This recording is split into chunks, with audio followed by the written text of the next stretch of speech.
unless you have any other questions. I have a few, if I may. Sure, yeah. So just help me to understand. So the starting point, so we've got an existing policy, and you've got a lot of experience that you guys bring to the table.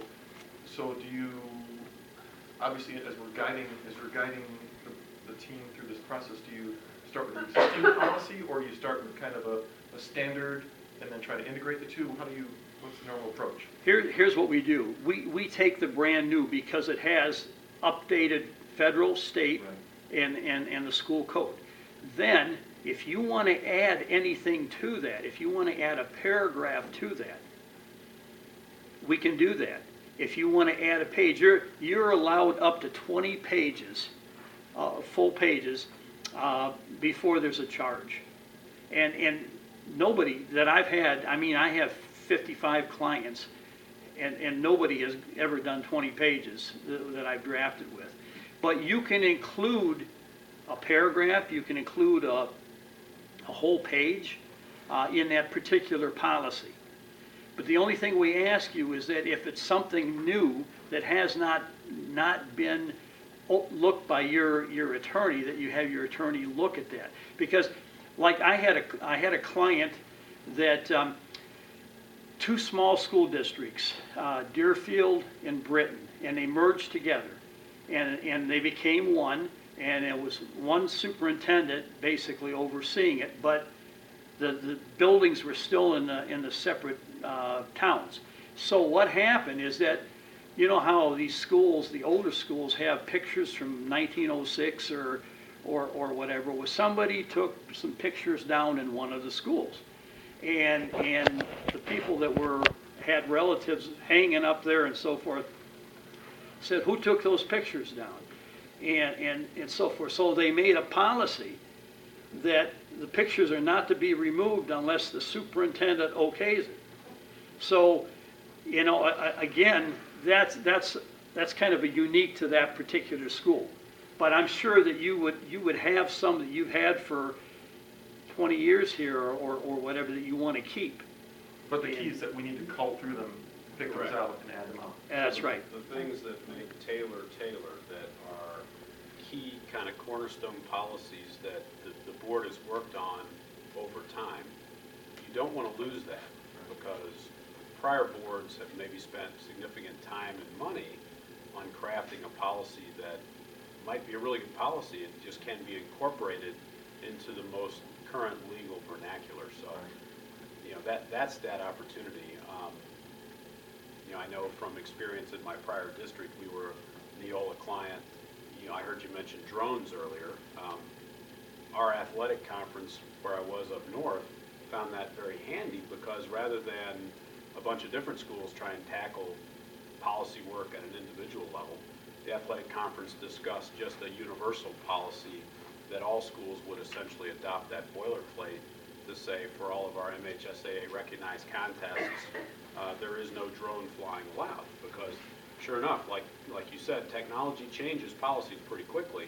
Exactly. And what various scouts were doing, or various parents were doing, was flying video drones over a contest to get recruiting footage for an athlete to then send to prospective colleges to say, hey, look at running back so-and-so, you know, da-da-da.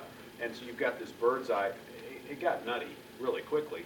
And you don't want a 9-pound drone crashing down on athletes playing on bad idea. So, yeah, exactly. you know, so the fact that it's that nimble, and as recently as things come out with bullying policies or federal statutes change, it's nice that they've already been vetted by a client, by an attorney-client relationship. So, And I found it very workable. And vetted they are, because again, you know, like a federal law is vetted by every one of those state attorneys that I told you about, and then our own that sits in the, you know, up in the office, and then the one in the state of Michigan. So all of our policies are vetted to the utmost. The other thing is, what we do when we're drafting is we're tailoring it to Taylor. And there's options that are in there that you can take or you don't have to take. There's places to add additional things and so forth. And so when it's done, it's unique to your school. But we start with a generic version of all the laws, and then we end up tailoring it to how you want it. And then again, the board obviously is doing the policy. That's their job. And the superintendent and his cabinet do the administrative guidelines. And the electronic version, eventually, we have something, this is different, there's no cost to this, but it's something called VPN, and it's Virtual Private Network. And eventually, you can do all of the work by having a split screen, and your exact things will be on one side, and NEWOLA's recommended updates are on the other, and you can cut and paste and send those in as soon as you're done, but with board approval, obviously, and so forth. So there's a lot of good things that we can do, and it's going to make your life a lot easier, believe me. On the ePublik that you mentioned, it's intriguing that it says in here that it's the NEWOLA website. So we currently host our policies on our district website. So is there a reason it needs to be the NEWOLA website, or would we just have a link on our website? I mean, what's the normal process there? Well, the normal process is that'll be basically, it'll be on yours, your policies, but you're working it through the NEWOLA because, again, of privacy. Like again, you don't want to get things mixed up with another school district or whatever, if they can get on or whatever. So, yeah, that's what we do. NEWOLA, see, NEWOLA has the license for all of this. And so as a result, there are policies that you are developing for, you know, for your sake and so forth. But then we don't want somebody else being able to get on that shouldn't be getting on. So they reside on your website, not ours, and we just link? So Yeah, that's right. Okay. That's important. So, because currently, you know, people in the district want to go see the policies, they go to our website, there's a policy tab or link convention, and they can open them up, pull them up by section 1000, 2000. So in this case, it would have to change to, they would go to our website, there would be a link that would take them to a public NEWOLA site, I'm assuming, and then from there they could access the tailored policy. It's a very easy process. Well, I'm sure, I'm just trying to clarify. Yeah. So at the end of the day, the data doesn't reside on our servers, it resides on the NEWOLA servers. Right. Right. And that's, I know when I was in another district, that was the point of that VPN. So rather than it living on the district servers, I would VPN in there and do any track changes and first reading, second reading, then we would put it up on an overhead. The board would vote on it. You know, we would look at it. We're approving amendments to policies. You know, we'd enumerate them however many were in that action item. The board would vote on it, and then we could hit submit once that meeting was over and fire it off. And then they could just upload it, and it was there. You know, it was accessible then automatically because they were changing it on their end. So, you know, as soon as they got that done, then, you know, anyone logging on to the district site is going to see the latest version. So, I got a question. Yes, sir. What would happen if we went through all this and all of a sudden we decided we don't need the service no more? Now, would we have no policies at all? We have to start from scratch? Or the policies you have still belong to us? They belong to you. Okay. Yeah. And again, it's one of these things that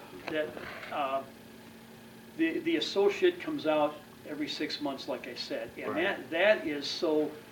that really makes the district have to keep up to date. But see what happens sometimes, like when you're changing superintendents, and maybe you get an interim superintendent, and I would go out and I would do just like with the regular superintendent. But then sometimes if he's there for a year, and so the 2 updates go by, and he hasn't processed it, and I mean he hasn't sent them in, and so you can get behind very quickly. And that's why part of that is that we come out and kind of make you go through that, set an appointment up and so forth. Now, on the other hand, you'll have some people that once in a while will want to bow out. And again, they can use those policies, but if they're telling us they're not, they don't want it to be updated anymore and all that kind of thing, the customer's always right. So they're just going to get behind, and then 5 years later, a change of superintendents or something, and then they want to get back in. We got to kind of get them up to speed, and so there's work to be done. Yes, ma'am. Since we're a hair out of the deficit, I mean, a fine hair, all right, Mr. Zorn. No, I'm thinking it's one of my hairs that are pinned. Yeah. What does this initially cost approximately, and what does it cost to continue it and to keep updating? That's a good question. Right now, for drafting policy and bylaws, it's $9,250. And that is going to change come January 1.